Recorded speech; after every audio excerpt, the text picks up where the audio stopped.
गौतम बुद्ध, जिन्हें सिद्धार्थ गौतम के नाम से भी जाना जाता है, एक आध्यात्मिक नेता थे जो प्राचीन भारत में रहते थे और उन्होंने बौद्ध धर्म की स्थापना की थी। ऐसा माना जाता है कि वह लगभग 563 ईसा पूर्व से 483 ईसा पूर्व तक जीवित रहे थे। यहाँ गौतम बुद्ध की एक विस्तृत जीवनी है। प्रारंभिक जीवन। गौतम बुद्ध का जन्म लुम्बिनी में हुआ था, जो वर्तमान नेपाल के एक छोटे से शहर में राजा शुद्धोधन और रानी माया के यहाँ पैदा हुआ था। उनका जन्म चमत्कारी था, क्योंकि उनकी माँ ने बिना किसी दर्द के एक पेड़ के नीचे खड़े होकर उन्हें जन्म दिया था। किंवदंती के अनुसार एक साधु ने भविष्यवाणी की थी कि नवजात राजकुमार या तो एक महान राजा या एक महान आध्यात्मिक नेता बनेगा। राजा शुद्धोधन चाहते थे कि उनका पुत्र एक शक्तिशाली शासक बने, इसलिए उन्होंने उसे विलासिता में पाला और उसे दुनिया की कठोर वास्तविकताओं से दूर रखे। 16 साल की उम्र में गौतम ने यशोधरा नाम की एक महिला से शादी की और दंपति का राहुल नाम का एक बेटा था।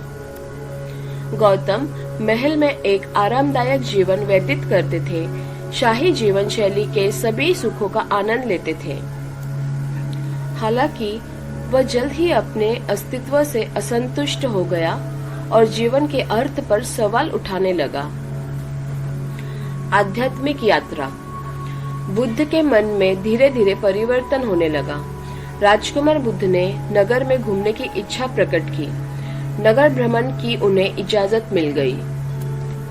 राजा ने नगर के रक्षकों को संदेश दिया कि वे राजकुमार के सामने कोई भी ऐसा दृश्य न लाए जिससे उनके मन में संसार के प्रति वैराग्य भावना पैदा हो।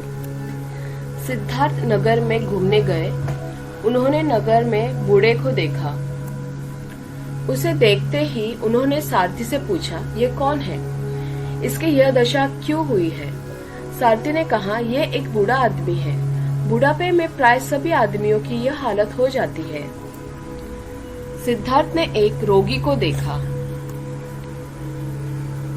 रोगी को देखकर उन्होंने सारथी से उसके बारे में पूछा।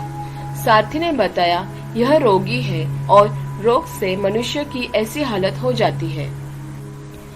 इन घटनाओं से सिद्धार्थ का वैराग्य भाव और बढ़ गया। सांसारिक सुखों से उनका मन हट गया। उन्होंने जीवन के रहस्य को जानने के लिए संसार को छोड़ने का निश्चय किया। 29 वर्ष की आयु में गौतम ने महल में अपने आरामदायक जीवन को छोड़ने और आत्मज्ञान प्राप्त करने का साहसिक निर्णय लिया। फिर एक रात्रि काल में जब महल में सभी सो रहे थे, सिद्धार्थ चुपके से उठे और पत्नी और बच्चे को छोड़ वन को चल दिए। उन्होंने विभिन्न आध्यात्मिक शिक्षकों के साथ अध्ययन करते हुए पूरे भारत की यात्रा की, लेकिन उनमें से कोई भी उन्हें वह उत्तर नहीं दे सका जिसकी वह तलाश कर रहे थे। गौतम ने तब एक तपस्वी बनने का फैसला किया और अत्यधिक अभ्यास करना शुरू कर दिया। उन्होंने सत्य को खोजने की आशा में उपवास, ध्यान और शारीरिक कष्ट सहे। सिद्धार्थ ने पहले तो केवल तिल चावल खाकर तपस्या शुरू की, बाद में कोई भी आहार लेना बंद कर दिया। शरीर सूखकर काटा हो गया। 6 साल बीत गए तपस्या करते हुए। सिद्धार्थ की तपस्या सफल नहीं हुई। गौतम बुद्ध इतना कमजोर हो गए थे कि एक छोटा सा निरंजनी नदी भी पार नहीं कर पा रहे थे। बुद्ध का मध्यम मार्ग। एक दिन कुछ स्त्रियां किसी नगर से लौटती हुई वहां से निकली जहां सिद्धार्थ तपस्या कर रहे थे। उनका एक गीत सिद्धार्थ के कानों में पड़ा। वीणा के तारों को ढीला मत छोड़ो, ढीला छोड़ देने से उनका सुरीला स्वर नहीं निकलेगा, पर तारों को इतना कसो भी मत कि वे टूट जाए। बात सिद्धार्थ को जच गई। वह मान गए कि नियमित आहार विहार से ही योग सिद्ध होता है। अति किसी बात की अच्छी नहीं, किसी भी प्राप्ति के लिए मध्यम मार्ग ही ठीक होता है। ज्ञान की प्राप्ति।